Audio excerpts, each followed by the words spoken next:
रहीम अस्सलाम वालेकुम नादरीन, आप यूट्यूब चैनल देख रहे हैं। मैं इमरान ख़ान हूँ। नादरीन देखें, पाकिस्तान में जो मादनियात हैं उस पे अमेरिका की नज़रें हैं और पाकिस्तान की एस्टेब्लिशमेंट इस बात को समझ गई है कि अमेरिका को खुश रखने के लिए ये मादनियात अमेरिका को देनी पड़ेगी। और जब ये मादनियात अमेरिका को दी जाएंगी तो उसके बदले में, यानी इमरान ख़ान इस वक्त इस निज़ाम के लिए ख़तरा है ना। इमरान ख़ान इस वक्त एस्टेब्लिशमेंट के लिए सबसे बड़ी मुसीबत है। तो इमरान ख़ान से जान छुड़ाने के लिए या इमरान ख़ान से डरते हुए ये कुछ भी ऐसा करेंगे जिससे मुल्क को भी नुकसान हो जाए तो ये कर गुजरेंगे।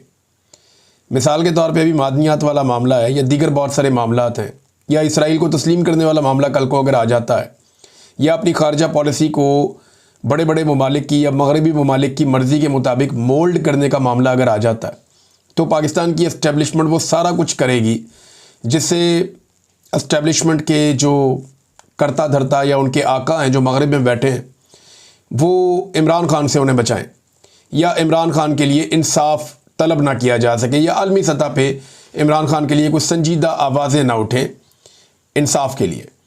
लिहाजा वो पूरी कोशिश कर रहे हैं कि जो देना पड़ता है दे दो, जो सेक्रीफाइस करना पड़ता है कर दो, जितनी बड़ी कीमत चुकानी पड़े चुका दो। और इसी चक्कर में जो है वो अब लड़ाइयाँ भी हो रही हैं कबायली इलाकों में। वहाँ के लोग जो हैं वो ना वहाँ पे ऑपरेशन चाहते हैं, ना वहाँ के लोग ड्रोन हमले चाहते हैं, ना वहाँ के लोग अपने इलाके छोड़ना चाहते हैं, ना वहाँ के लोग अब कैंपों में जाने के लिए तैयार हैं, और ना ही वहाँ के लोग अब दहशतगर्दी चाहते हैं। और ख़ास तौर पे वहाँ के लोग अपनी मादनियात और वसाइल पे किसी को कब्ज़ा करने नहीं देना चाहते। सोशल मीडिया पे एक वीडियो गर्दिश कर रही है जिसमें एक नौजवान बहुत सारे पत्थरों के पास बैठा और वो बता रहा है कि ये हमारे दुश्मन हैं, ये इन पत्थरों के, ये मादनियात हमारे यहाँ पे निकलती हैं, इन मादनियात के निकलने की वजह से आलमी ताकतों की हमारे इलाके पे नज़र है और हमें हमारे इलाकों से बेदखल करके आलमी ताकतें पाकिस्तान की एस्टेब्लिशमेंट की मदद से यहाँ आकर बैठना चाहती हैं। अब ये बात सादा है और सारा पाकिस्तान जानता है, ये पाकिस्तान के मफाद में नहीं हो रहा, ये पाकिस्तान की मिलिट्री एस्टेब्लिशमेंट के मफाद में हो रहा है। ये मादनियात निकाल के या तो इलाके की और वहाँ के रहने वालों की किस्मत बदली जा सकती है। ये मादनियात निकाल के दो ही काम हो सकते हैं ना, या तो इलाके के वहाँ के मकीनों के, वहाँ के रहने वाले लोगों की किस्मत बदल जाए, या फिर एस्टेब्लिशमेंट की किस्मत बदल जाए जो 70 साल से बदलती चली आ रही है। वादी तीरा में जो फायरिंग के वाक़या में एक बात तो सब ने क्लियर कर दी है, चाहे वो हुकूमत है या अपोजिशन है या खैबर पख्तूनख्वा की हुकूमत है या मिलिट्री एस्टेब्लिशमेंट है, एक बात तो सब ने तस्लीम की कि जो लोग शहीद हुए वो बेगुनाह शहरी थे और वो नहत्ते थे, वो मासूम थे, और वो जो एहतजाज कर रहे थे वो बिल्कुल जायज़ एहतजाज कर रहे थे कि मार्टर गोला मार के एक बच्ची को शहीद किया गया है।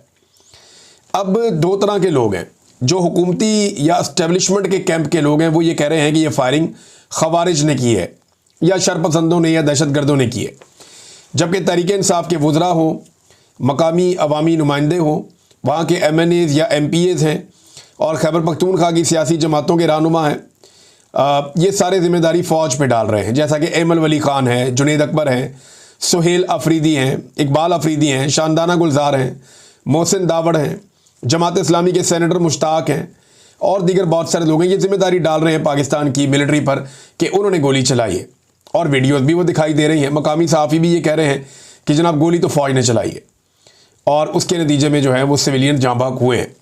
इसमें जो अपोजिशन लीडर है उमर अयूब, उनका भी एक स्टेटमेंट आया। शहबाज शरीफ जो पाकिस्तान के वज़ीर आज़म हैं, जिनको बनाया गया पाकिस्तान का वज़ीर आज़म, वो ये कहते हैं कि फितनतुल खवारिज की फायरिंग से पुरअमन शहरियों की शहादत वज़ीर आज़म का इजहार मज़म्मत, उनका भी स्टेटमेंट आ गया। वो भी अब ये कह रहे हैं कि शरपसंदों ने फायरिंग की है, फ़ौज ने फायरिंग नहीं की। और वज़ीर आज़म ने सूबा खैबर पख्तूनख्वा के ज़िला खैबर के इलाके वादी तीरा में पुरअमन शहरियों पर फितनतुल खवारिज की फायरिंग की शदीद मज़म्मत की है। उन्होंने अफसोसनाक वाक़े में ज़ख्मी को फ़ौरी तिब्बी इमदाद फराहम करने की हिदायत भी की है। शहबाज शरीफ ने कहा कि दहशतगर्दों के मकरू अज़ाइम पाकिस्तानी अज़म को मुतज़लज़ल नहीं कर सकते। जितने भी लोग एस्टेब्लिशमेंट की साइड पे हैं वो ये कह रहे हैं कि नहीं, गोली फ़ौज ने नहीं चलाई, गोली शरपसंदों ने चलाई। लेकिन जितने बाकी लोग हैं मकामी, वो सारे कह रहे हैं जी हमने खुद देखा है गोली फ़ौज ने चलाई। इवन इसकी वीडियोज़ भी मौजूद हैं कि फ़ौज गोली चला रही है। अब हो सकता है दो तरफा गोली चल रही हो, लेकिन ये वज़ीर आज़म का स्टेटमेंट आ गया। इसके अलावा वहाँ पे मकामी तौर पे एक जरगा भी हुआ था। मकामी जरगा ने हर जो शहीद होने वाला शख्स है उसके लिए 25 लाख का ऐलान किया था, और यहाँ पे फ़ौजी भी बैठे हुए थे, मकामी कुछ सियासतदान भी बैठे हुए थे, जबकि पाकिस्तान तरीके इंसाफ के लोगों का कहना है, कुछ और लोग भी ये कह रहे हैं कि ये JUIF के लोग थे और उन्होंने ये जरगा करके और फौज के लोगों को और दीगर लोगों को बिठा के मामला निपटाने की कोशिश की है। तो इसमें यह कहा गया जनाब कि जो लोग शहीद हो गए उनको 25 लाख दिए जाएंगे, जो जख्मी उनको 2 लाख दिए जाएंगे, और कुछ और शराइत हैं वो भी वहाँ पे तय पा गई थी। इसमें एक सहाफ़ी हैं शराद अहमद शरादी साहब, उन्होंने कहा जी कि ये जो जरगा के मुज़ाकरात हुए हैं इनमें वादी तीरा में सिक्योरिटी फोर्सेज की फायरिंग से मासूम बच्ची समेत 5 अफराद की हलाकत के बाद पैदा होने वाली कशीदा सूरत हाल में कबायली अमायदीन और सिक्योरिटी हुकाम के दरमियान मुज़ाकरात हुए और सिक्योरिटी दराए के मुताबिक ये ब्रिगेडियर की ज़ेर निगरानी होने वाले जरगे में कबायली अमायदीन ने 5 बड़े मुतालबात पेश कर दिए। सिक्योरिटी फोर्सेज की जानिब से कब्जे में लिए गए मकामी शहरियों के घरों को 15 रोज़ के अंदर खाली किया जाएगा। जितने सिक्योरिटी फोर्सेज ने लोगों के घरों पर कब्जा कर लिया है वो कब्जा सिक्योरिटी फोर्सेज फौरी तौर पे छोड़ेंगी और 15 दिनों के अंदर अंदर वो उन घरों को खाली किया जाएगा। 10 साला बच्ची के कत्ल में मुलव्विस एहलकारों के खिलाफ FIR फौरी तौर पे दर्ज की जाएगी। मकामी आबादी पर ड्रोन के इस्तेमाल पर पाबंदी आयद की जाएगी। चेक पोस्टों पर शहरियों को गैर ज़रूरी हरासा करने का सिलसिला बंद किया जाएगा। फायरिंग से जाबक अफराद के लवाहिकीन को माली मावनत फराहम की जाएगी। अब ये आगे माली मावनत जो उन्होंने की थी वो आपके सामने, इस पर वज़ीर आज़म का स्टेटमेंट भी आ गया। अब वज़ीर आला का स्टेटमेंट इंपॉर्टेंट है जो चीफ मिनिस्टर खैबर पख्तूनख्वा ने फाइनली जो उनकी हुकूमत ने इसके ऊपर रद्दअमल दिया, क्योंकि इसके ऊपर रद्दअमल किसी का आ नहीं रहा था, क्योंकि एस्टेब्लिशमेंट बहुत परेशान थी इस वाक़े से कि सिविलियंस को शहीद कर दिया गया था डायरेक्ट फायरिंग से, और सारा का सारा मलबा जो है या जो सारे के सारे इशारे थे वो फ़ौज की तरफ जा रहे थे कि उन्होंने गोली चलाई, और ये मौके पर फैलाया गया जी फ़ौज ने गोली नहीं चलाई, गोली किसी और ने चला के बंदे मार दिए।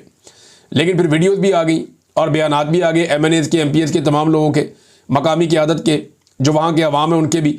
तो फिर वज़ीर आला खैबर पख्तूनख्वा का रोल बड़ा इंपॉर्टेंट था। उन्होंने कहा खैबर पख्तूनख्वा हुकूमत का तीरा वाक़े पर गहरे रंज और अफसोस का इजहार, शोहदा और ज़ख्मी होने वालों के साथ मुकम्मल हमदर्दी है। फिर उन्होंने एक जरगा तलब कर दिया पेशावर में। खैबर पख्तूनख्वा की हुकूमत ने कबायली मुशरान और अवामी नुमाइंदों पर मुश्तमिल और मकामी जज्बात और तहफ़्फ़ुज़ात को वहाँ पर सुना जाएगा। ज़िली इंतज़ामिया और इदारों को अवामी राब्ते मजबूत बनाने और नज़्म ज़ब्त बरकरार रखने की हिदायत। बड़ी मुश्किल उर्दू लिख दी है, लेकिन मामला यह है कि वज़ीर आला की जनब से जो कीमत अदा की गई है उसमें 1 करोड़ हर शहीद होने वाले के लिए और ज़ख्मियों के लिए 25 लाख रुपए है। जो इससे पहले ब्रिगेडियर साहब ने लगाई थी उसमें शहीद होने वाले के लिए 25 लाख और ज़ख्मी के लिए 2 लाख थी। जो सूबाई हुकूमत ने लगाई है वो 1 करोड़ शहीद होने वाले के लिए और ज़ख्मी के लिए 25 लाख रुपए फ़ी कस ये इमदाद देंगे। लेकिन साथ ही इन्होंने कहा जी हम एक जरगा बुला रहे हैं और उस जरगे के अंदर हम तहफ़्फ़ुज़ात को सुनेंगे और देखेंगे मामला किस तरफ जाते हैं। बहरहाल कुछ आपके सामने चीज़ें आ भी गई हैं। अब इसमें उमर अयूब साहब का स्टेटमेंट देखें। अगर वज़ीर आज़म का स्टेटमेंट है तो अपोजिशन लीडर का स्टेटमेंट बहुत इंपॉर्टेंट होगा। उमर अयूब साहब ने इसमें एक ट्वीट किया है।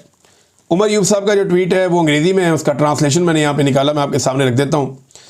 वो ये कह रहे हैं कि मार्टर हमले में ज़ख्मों की ताब ना लाते हुए दम तोड़ जाने वाले 2 कमसन बच्चों की हलाकत के खिलाफ वादी तीरा में पुरअमन एहतजाज करने वाले 79 शहरियों पर सिक्योरिटी फोर्सेज की फायरिंग की शदीद मजम्मत की जाती है। अपोजिशन लीडर कह रहे हैं कि सिक्योरिटी फोर्सेज ने फायरिंग की है 79 शहरियों पर जो एहतजाज कर रहे थे, और यही चीज़ मकामी सतह पर रिपोर्ट हो रही है। पहले से ही अदम इस्तेहकाम से 2-4 इलाके में 79 शहरियों पर बिला इश्तियाल फायरिंग सिक्योरिटी फोर्सेज के खिलाफ नफरत को हवा दे रही है। गैर मुसल्लह शहरियों की मुतअद्दिद हलाकतों की इतला है। फौरी तौर पर मुकम्मल और गैर जानिबदाराना इंक्वायरी कराई जाए और ज़िम्मेदारों का कोर्ट मार्शल किया जाए। ये जी अपोजिशन लीडर का मुतालबा है। पाकिस्तान तहरीक इंसाफ ने भी इसके ऊपर अपना एक मौक़िफ़ दिया है। तहरीक इंसाफ का मौक़िफ़ जो है वो शेख वक़ास अकरम साहब ने इसको पेश किया सबके सामने। तहरीक इंसाफ की हुकूमत है ना खैबर पख्तूनख्वा में, तो बड़ा इंपॉर्टेंट है। वो ये कहते हैं कि पाकिस्तान तहरीक इंसाफ का तीरा वैली खैबर पख्तूनख्वा में शहरियों की शहादत के वाक़े पर मज़म्मती और ताज़ियती बयान, और ये भी यही कह रहे हैं कि खैबर पख्तूनख्वा के इलाके तीरा वैली में सिक्योरिटी फोर्सेज की मुबैना फायरिंग से शहरियों की शहादतों पर शदीद दुख, अफसोस और गम गुस्से का इजहार करती है पाकिस्तान तहरीक इंसाफ। ये वाक़या इस वक्त पेश आया जब मकामी अवाम एक ज़ख्मी बच्चे की मौत पर एहतजाजन पुरअमन मार्च कर रहे थे, जो चंद रोज़ कबल मार्टर गोले के हमले में ज़ख्मी हुआ था। वो बच्ची है एक, और एक बच्चा भी अब बताया जा रहा है। सिक्योरिटी फोर्सेज की तरफ से सीधी फायरिंग करने से पहले ना कोई वार्निंग दी गई, ना कोई मुज़ाकरात का अमल हुआ, बल्कि सीधी फायरिंग की गई जिसका किसी सूरत कोई जवाब नहीं बनता। हम इसकी शदीद अल्फाज में मजम्मत करते हैं। इमरान खान साहब कई बार कह चुके हैं कि फ़ौजी ऑपरेशन मुस्तकिल हल बिल्कुल नहीं है मसाइल का, और ऐसे इकदाम से बेगुनाह शहरियों की शहादतें होती हैं। ख़ासतौर पर ड्रोन्स के एतबार से एतमाद का रिश्ता टूटता है और रियासत और अवाम में फासले बढ़ते हैं। तीरा में जो कुछ हुआ वो इसी अलमिये की एक ताज़ा मिसाल है। जनाब पाकिस्तान तहरीक इंसाफ ने भी साफ साफ ये बता दिया कि जनाब ये तो सिक्योरिटी फोर्सेस ने सीधी गोली चलाई है। अब क्या वज़ीर आला खैबर पख्तूनख्वा FIR कर सकेंगे सिक्योरिटी फोर्सेस पे? मुतालबा अपोजिशन लीडर ने कोर्ट मार्शल का किया है उन लोगों के जिन्होंने सीधी गोली चलाई अवाम के ऊपर, और पाकिस्तान तहरीक इंसाफ ने अपनी एक स्टेटेड पॉलिसी भी दे दी कि पाकिस्तान की सिक्योरिटी फोर्सेस ने अवाम पर बिला इश्तियाल स्ट्रेट फायर किया है। अब वज़ीर आज़म ये कहता है नहीं ये गोली शरपसंदों ने चलाई, सिक्योरिटी दराए भी ये खबरें चलवा रहे हैं शरपसंदों ने चलाई, लेकिन जिन्हें गोलियां लगी वो सारे कह रहे हैं जी हमें तो फ़ौज ने गोलियां मारी है। और जितने लोग वहाँ पे ऐनी शाहिदीन मौजूद हैं वो कह रहे हैं जी फ़ौज ने गोलियां मारी है। जो वीडियो मौजूद है उसमें फ़ौज गोलियां चलाती हुई नज़र भी आ रही है, वो स्ट्रेट फाइट कर रहे हैं। और उसके अलावा बहुत सारे मकामी MPAs, MNAs, ministers, opposition leader, एक बड़ी पॉलिटिकल पार्टी जिसकी वहाँ पे हुकूमत है, वो सब कह रहे हैं कि फ़ौज ने गोली मारी है। अब इसमें ऐसी सूरत हाल में जो मकामी लोग हैं उनको तो इन्फॉर्मेशन होती है। शाहिद अफरीदी जो पाकिस्तान का क्रिकेट स्टार हैं उनका ताल्लुक उसी इलाके से है, लेकिन क्योंकि ये एस्टेब्लिशमेंट के बहुत करीबी हैं और शाहिद अफरीदी साहब एक अजीबोगरीब शख्सियत के मालिक हैं, वो एक ऐसे एहसास कमतरी में हैं या ऐसा लगता है कि वो अदम तहफ़्फ़ुज़ का शिकार है। उन्हें लगता है कि उन्हें जब भी बचाएगा GHQ बचाएगा। छोटा सा मामला होता है वो GHQ से ऐसा लगता है रब्ता करना चाहते हैं, और ऐसा दिखाई देता है कि उनके खेलों के मैदान से ज़्यादा उनका इन्हिसार जो है वो मिलिट्री एस्टेब्लिशमेंट की तरफ रहा, ऐसा दिखाई देता है। कभी वो नज़र आते हैं आर्मी चीफ का बोसा लेते हुए, कभी वो नज़र आते हैं यूनिफॉर्म पहन के कुछ किसी तरह वीडियो बनाते हुए, कभी वो अजीबोगरीब काम करते हैं। यानी वो इमरान खान की मुखालफत भी उन्होंने मिलिट्री एस्टेब्लिशमेंट की वजह से की, शहबाज शरीफ की हमायत भी उन्होंने मिलिट्री एस्टेब्लिशमेंट की वजह से की, जो बज़ाहिर दिखाई देता है। अब इसमें यही शाहिद अफरीदी साहब जो हैं ये ट्वीट करते हैं कि 13 में पुरअमन मुजाहिरीन पर शरपसंद अनासर की बिला इश्तियाल फायरिंग काबिल मजम्मत है। अच्छा, मुझे शक है इस बात पे कि ये उन्होंने खुद ट्वीट नहीं किया होगा, ये उन्हें भिजवाया गया होगा कि इसको ट्विटर पे डाल दें। तो अफरीदी साहब ने ये, मुझे ऐसा लगता है, ये मेरी परसेप्शन है अफरीदी साहब की शख्सियत को देखते हुए, कि यानी उन्हें कैसे पता कि वादिया तीरा में क्या हो रहा है, और अगर पता है तो वो वहां के रहने वाले उन्हें ये पता होना चाहिए कि गोली फौज ने चलाई है। उन्होंने फौज को शरपसंद करार दे दिया या फिर उन्होंने शरपसंदों के ऊपर डाल दिया मलबा उठा के।